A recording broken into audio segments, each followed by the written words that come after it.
এটা খন্তা যে, তো খন্তার রিপিট আর কি। তো এই রিপিটটা আর কি খন্তার মধ্যে লাগানি হবে, তো তার জন্য আর কি এই রিপিটটা পুরা দেওয়া হয়েছিল। আর দুইটা ফুটা আছে, তার মধ্যে আর কি রিপিটটা ঢুকানি আছে দুইটা। দুই সুতার যে রড, তো অল্প একটু 1 ইঞ্চি রড ঢুকানি আছে ফুটা কইরা। আর এটা হলো খন্তার রিপিট হবে। আর খন্তা দিয়ে কি করে তোমাদের মনে হইতে পারে, তো মাটি যে, তো মাটির মধ্যে যে বাঁশবুশ গাড়ে তখন যে মাটি খুঁড়তে লাগে, তো তখন আর কি খন্তা ব্যবহার করা হয় এই মাটিটা খুঁড়তে গেলে। তো সেই খন্তারই রিপিটটা লাগাইতেছে ডানটা যে, তো সেই ডানটার মধ্যে রিপিটটা লাগানোর পর সেই রিপিটটা শুদ্ধ ডানটার সাথে সেই খন্তাটার লাগাইতেছে। আর এটা খন্তাটা তো দুইটা ফুটা করাই আছে। আর রিপিটের দুইটা রিপিট আর কি 1 ইঞ্চি উচ্চতায় 1 ইঞ্চি, আর সে দুই সুতার যে, তো দুই সুতার রডের আর কি সেই রিপিটটা লাগানি হইতেছে।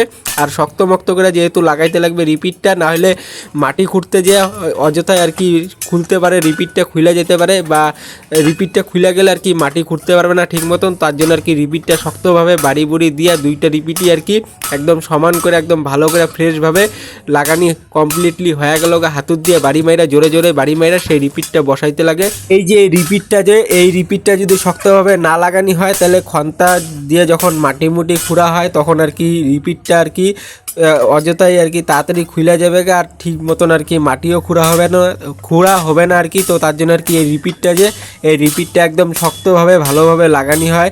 একদম বাড়ি বুড়ি দিয়ে হাতুর দিয়ে বাড়ি দিয়ে একদম সমান করে একদম ভালোভাবে আর কি বাড়ি বুড়ি দিয়ে শক্তভাবে লাগাইতে লাগে, তাহলে অসুবিধা হতে পারে। তো তারপরে আর কি রিপিটের উপরে যে ডানটাটা, লোহার যে ডানটাটা মানে রডটা যে, তো এই রডটা আর কি এমনি গোল করাই আছে, দেখতেই পাচ্ছ এমনি চিকন রডই। আর এই চিকন রডটা যে, তো এই চিকন রডটা আর কি পাইপ যে, তো লোহার পাইপের মধ্যে ঢুকিয়া এটার যে হ্যান্ডেল আর কি, তো হ্যান্ডেল হবে, এটা হলো সেই হ্যান্ডেলটা। এই পাইপটা আর কি প্রচণ্ড পরিমাণে বড় পাইপ, তার জন্য আর কি এটার অর্ধেক কাটা লাগবে। যেহেতু 5 ফুটের মতন হইলেই হয়ে যাবে, আর এটা আছে 10 ফুট পাইপ। তো তার জন্য আর কি মাঝখানে সেনি দিয়ে বাড়ি মাইরা আর কি হাতুর দিয়ে বাড়ি মাইরা আর সেনি দিয়ে ধুইরা কাটা হইলো।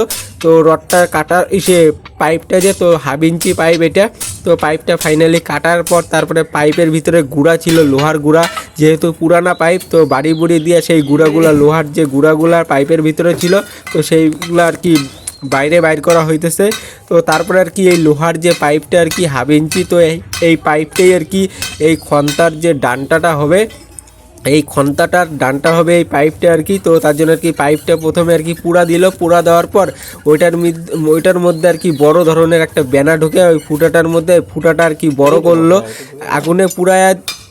তারপরে আর কি এই ব্যানাটা ঢুকে বাড়ি মারলে আর কি ফুটাটার যে ছিদ্রটা ওইটা আর কি বড় হবে। তো তারপরে আর কি খন্তার যে ডানটাটা, সেই রডের ডানটাটা তো ওইটার মধ্যে ঢুকানি যাবে। তো তার জন্য আর কি আগুনে পুরানির পর ফুটাটা বড় করা হলো, ব্যানা ঢুকে। তারপরে যে খন্তার যে ডানটাটা, তো খন্তার ডানটাটা ঢুকানি হলো, কিন্তু ঢুকতেছে না, সহজেই ঢুকতেছে না। তো তারপর আর কি খন্তাটা যে, তো খন্তাটার ডানটাটা আগুনে পুরা দিল। তো পুরা দেওয়ার পর প্রচণ্ড পরিমাণে পুরা হয়ে গেল গা। তারপরে খন্তাটা যে, তো খন্তাটা আগুন থেকে তোলার পর তারপরে আর কি পিটিয়ে তারপরে আস্তে সেই খন্তাটার যে ডানটাটা, তো সেই খন্তাটার ডানটাটা ফাইনালি আর কি অল্প অল্প করে আস্তে বাড়ি মারার পর তারপরে আর কি সেই ডানটাটা চিকন হয়ে গেল গা। তো চিকন হয়ে যাওয়ার পর তারপরে যে খন্তাটার যে ডানটাটা, তো সেই খন্তার ডানটাটা তারপরে সেই পাইপের মধ্যে ঢুকানির পর তারপরে আস্তে উপরে লাইনের উপরে নিয়েই আস্তে বাড়ি মারলো। তো বাড়ি মারার পর তারপরে প্রচণ্ড পরিমাণে বাড়ি মারার পর তারপরে আর কি ফুটাটা আরেকটু বড় হইলো। তো ফুটাটা আরেকটু বড় হয়ে যাওয়ার পর তারপরে আর কি যে খন্তাটার যে ডানটাটা, তো সেই ডানটাটা আর কি ওইটার মধ্যে ঢুকলো। তো ঢুকার পর তারপরে আর কি আস্তে একটু করে মাটির মধ্যে যে, তো মাটির মধ্যে প্রেশার করলো আস্তে। তো প্রেশার করার পর পাইপটা ফাইনালি ঢুকার পর তারপরে সেই জায়গাটা একটু বাড়ি দিতে লাগে হাতুর দিয়া, তো হাতুর দিয়ে বাড়ি দিতেছে। তো ফাইনালি বাড়ি দিতে দেওয়াও হয়ে গেল, আর জিনিসটা ভালোভাবে আটকাইলো হেভিভাবে পুরা। তারপরে এটা দিয়ে এখন কিভাবে আর কি মাটি খুঁড়তে লাগে, তো চলো এখন তোমাদের দেখানি যাক।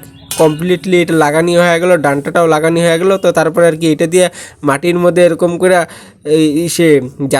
জোরে জাতা দিলেই আর কি মাটিটা আটকে যায়, আর মাটিটাও খুঁড়া হয়ে যায়। তো ফাইনালি আর কি এটা দিয়ে মাটি খুঁড়াও কমপ্লিটলি হয়ে গেল।